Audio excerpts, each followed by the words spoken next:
Here are the worst paint colors to use when selling and what to use instead.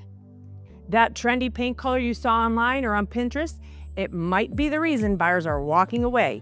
Today, I'm sharing the worst shades for resale and what to use instead if you want your home to feel bigger, brighter, and sell for top dollar. Certain paint colors can make your home feel dark, dated, or even smaller. Some colors just won't work when you're trying to sell your house. They shrink rooms, turn off buyers, and make your home feel dated.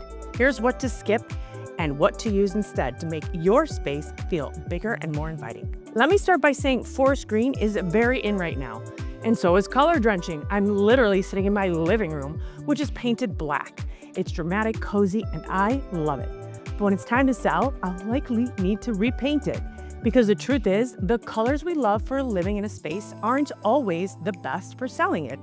So let's start with the obvious, bold, saturated colors like bright reds, purples, or anything super bright. These colors are tough in photos and even tougher in person.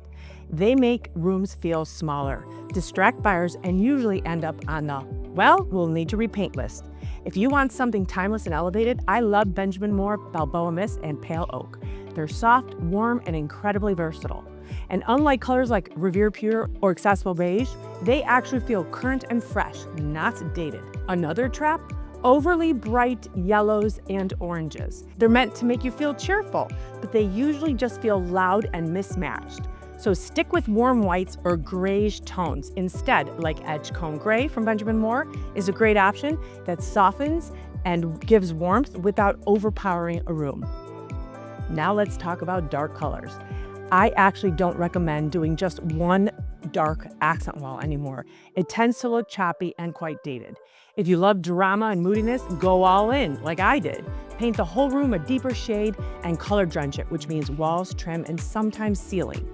That's what I did in my living room, minus the ceiling. And it works because the color is consistent and intentional. And here's something people overlook. Paint sheens, they really matter. For walls, stick with eggshell or satin. They're more durable and forgiving, especially in high traffic areas. For trim and doors, always go semi-gloss, plus it's easy to clean, and it gives a crisp finish.